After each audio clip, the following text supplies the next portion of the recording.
জীবনে কিছু পাও আর না পাও সেটা নিয়ে কখনোই আফসোস করাটা উচিত নয় বা আফসোস করতে নেই। কারণ উপরওয়ালা তোমাকে যদি কিছু দিয়েছে বা নাও দিয়েছে সেটা ভেবে চিন্তেই দেয় যে এটা তোমার জন্য ভালো। তো কখনোই কোনো জিনিস নিয়ে আফসোস করতে নেই। সব সময় খুশি মুখে যেটাই পেয়েছো সেটাকে নিয়েই থাকতে হয়। কারণ মানুষ অনেক আফসোস করে, আজ এটা পাইনি কাল ওটা পেয়েছি।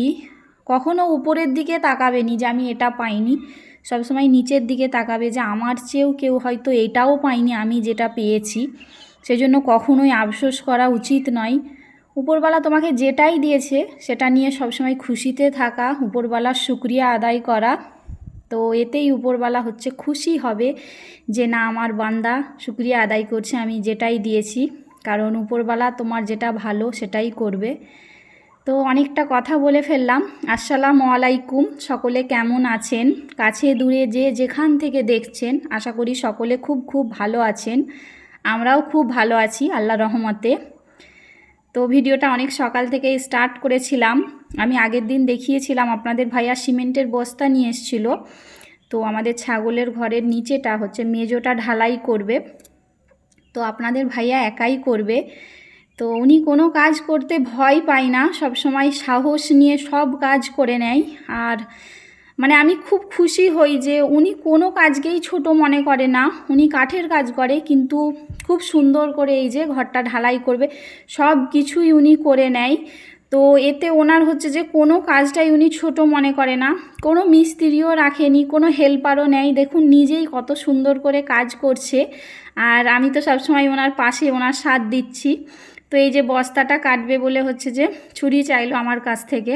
আর এই বালি কঞ্চ এগুলো আমাদের অনেক দিন আগেকার, মানে আমাদের পাঁচির প্লাস্টার বা পাঁচির তৈরি হয়েছিল যখন, তো অনেক দিন ওগুলো আমি চাপা দিয়ে ভালো করে রেখে দিয়েছিলাম।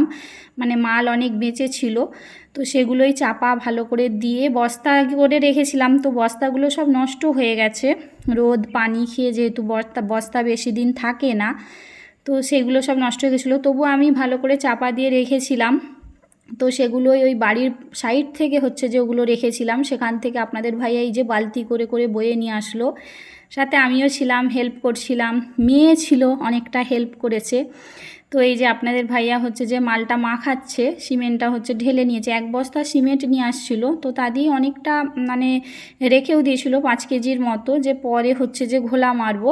তো আপনাদের ভাইয়া বাড়িতে ছিল, তো অনেক দিন ধরেই হচ্ছে যে ছাগলের ঘরটা ঢালাই করবে করবে করছিল, কিন্তু হচ্ছিল না, সময় হচ্ছিল না বলে করছিল না, বা হচ্ছিল নিজের ইচ্ছা হচ্ছিল না তো করছিল না সেই জন্য।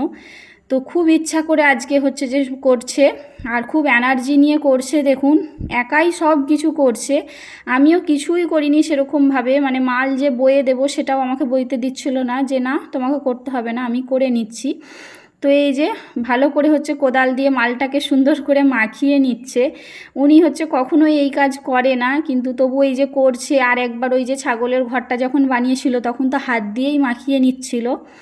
তো এই যে আমি পানিগুলো একটু ধরিয়ে দিচ্ছিলাম, যে মাল মাখাচ্ছে পানিগুলো একটু সামনের কাছে আগিয়ে দিই তো সুবিধা হবে। মেয়েকেও কিছুই করতে দিচ্ছিল না, কিন্তু তবু মেয়ে অনেকটা হেল্প করেছিল, মানে মাল বয়ে দিয়েছিল। তো এই যে আপনাদের ভাইয়া মাল মাখাচ্ছে, একদম সুন্দর করে মাল মাখাচ্ছে, একদম মিস্ত্রিদের মতো করে, যেরকম করে মিস্ত্রি হেল্পাররা করে সেরকমভাবেই কাজটা সুন্দর করে করছিল।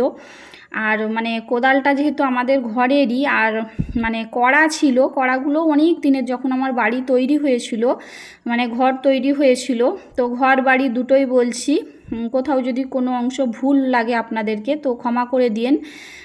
কারণ হচ্ছে যে আপনারা আমাকে ক্ষমার দৃষ্টিতে দেখতে পারেন আমি যদি কোনো ভুল বলে থাকি। তো হচ্ছে যে কড়া যেগুলো অনেক দিনের ছিল, তো কড়াগুলো একটু নষ্টও হয়ে গেছিলো, কিন্তু আপনাদের ভাইয়া বলছে যে না ওতেই করে মাল বয়ে নেব, অসুবিধা হবে নি।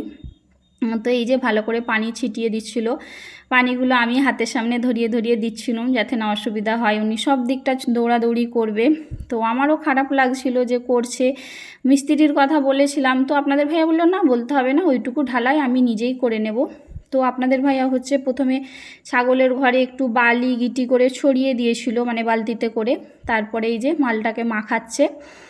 তো উনি খুব সুন্দর করে কাজ করছিল, কোনো হচ্ছে যে একদম হচ্ছে যে একটু রেস্ট নিচ্ছিল না, একভাবে কাজটা করছিল যে তাড়াতাড়ি করে কাজটা শেষ করে দেব। তো এই যে মাল মাখিয়ে নিয়েছিল, মাল তুলছিল, আমি বলছিলাম যে দাও আমাকে ঢেলে দেবো, সেটাও আমাকে দিচ্ছিল না, বলছে না আমি করে নেব। এই যে বলছে একটু পাতলা পাতলা করে দিই, তো হচ্ছে যে ভালোই হবে। তো অনেক দিন ধরেই বলছিলাম না যে ছাগলের ঘরে পাকা করলে ভালো হয়, তো সেই জন্যই করবে করবে করে করা হচ্ছিল না। তো যেহেতু আমাদের তো অনেকগুলো ছাগল হয়ে গেছে, আলহামদুলিল্লাহ 5টা ছাগল আমার কাছে আছে। আর আপনাদেরকে তো বলেইছি 4টে খুশির খবর দেবে। তো যেহেতু অনেকগুলো হয়ে গিয়েছে, আবার ওদের বাচ্চা হলে তো আরও অনেক হয়ে যাবে, তো সেই জন্য বলেছিলাম যে ঢালাই করে দিলে তো ভালো হয়। তো এই যে আপনাদের ভাইয়া হচ্ছে যে মালগুলো মাখিয়ে নিয়েছে, তুলে তুলে এবার হচ্ছে ঘরটাই ঢালবে। খুব বড় ঘর নয়, তো ছোট্ট মতো ঘর, আপনাদেরকে তো আগে দেখিয়েছিলাম ঘরটা আপনাদের ভাইয়াই বানিয়েছিল। তো এই যে মালটা মাখিয়ে ভালো করে হচ্ছে যে ঢেলে ঢেলে ঢালাইটা করে নেবে। তো খুব মোটা করেও না আর খুব পাতলা করেও নয়, একদম মিডিয়ামভাবে ঢালাইটা করেছিল। তো এই যে দেখুন একাই মাল মাখাচ্ছে, নিয়ে আসছে, সব কিছু একাই করেছে। উনি খুব খাটাখাটনি করে, মানে উনি বুঝতেও দেয় না যে মানে কষ্ট হচ্ছে বা কি আমি খাটাখাটনি করছি। সব কিছুই একদম নিজে একদম মন মর্জি মতো করে নেয়। তো এই যে নিজের একদম স্বইচ্ছাই করছে, একদম এত মাল নিয়েছে, কড়াটা একদম একদম বেঁকে গিয়েছে। আমি বলছি কড়াটা একদম হচ্ছে যে পড়ে না যায় হাত থেকে, তো বলছে না না পড়বে না এত সহজে।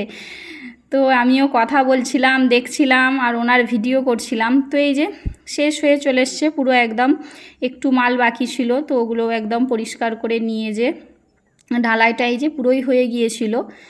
তো এই যে একটু বাকি ছিল, শেষেও করে নিয়েছিল। তো আপনাদের ভাইয়া এক জায়গায় যাওয়ার কথা ছিল, তো আমি বললাম যেহেতু হয়ে গেছে তো গোসলটা সেরে নাও। তো আমি হচ্ছে ওইদিকে পানি গরম করতে বসিয়ে দিয়েছিলাম যে গরম পানিতে গোসল করবে। তো আপনাদের ভাইয়ার এই যে কাজ সারা হয়ে গিয়েছে, হয়ে এই যে গোসলও করে নিয়েছে। তো এক জায়গায় যাবে বলে বাড়াচ্ছিল, তো আপনাদের ভাইয়া যার কাছে কাজ করে ওই ভাইয়াটা সে আসছিল, তো নিয়ে যাবে আপনাদের ভাইয়াকে সাথে করে। তো আমি এই যে ফোনটা দিচ্ছিলাম, আর হাই রোড দিয়ে যাবে তো সেই জন্য হেলমেটটাও দিচ্ছিলাম যে নিয়ে যাও। নিতে চাইছিল না, তবু আমি দিলাম যে না এগুলো নিয়ে যাও। তো এই যে রেডি হয়ে আপনাদের ভাইয়া যাবে, আর আমি ওইদিকে রান্না বাড়ার ব্যবস্থা করে নেব। মানে ব্যবস্থা বলতে পাশের বাড়ির ভাবিদের মেয়েরা আছে, তো ওদেরকেই বলেছিলাম ওরা কাটাকুটিটা করে দেবে রান্না বাড়ার ব্যবস্থাটা। তো এই যে আপনাদের ভাইয়া চলে যাচ্ছে, আমাকে টাটা করে বাই বাই করে দিয়ে যাচ্ছে। চলে আসবে 1-1.5 ঘন্টা বা 2 ঘন্টা লাগবে, তারপর চলে আসবে বলল। তো এই যে ভাবির মেয়েটা, মানে পাশের বাড়ির ভাবির মেয়েটা আসছিল, তো ও আসে সবসময় আমার কাছে থাকে, গল্প করে আসে। তো ওই যে বাঁধাকপিটা ও খুব সুন্দর করে কাটে ঝিরিঝিরি করে। তো আমি যেহেতু ওইদিকে কাজগুলো গোছাগুছি করছিলাম, তো ও বললো কাকি আমাকে দাও, ও আমাকে কাকি বলে। তো আমি এইগুলো কেটে কুটে দিচ্ছি। তো আজকে বাঁধাকপি হচ্ছে যে ভাজা করব মটরশুঁটি দিয়ে, আর শিম ছিল না, শিম দিলে একটু ভালো হতো, তো শিমটা ছিল না। আর মাংস বার করেছিলাম, মাংসটা ফ্রিজেই ছিল, তো ওটাকে হচ্ছে যে কষা বানাবো, মানে টমেটো দিয়ে একদম টক টক করে কষা বানাবো।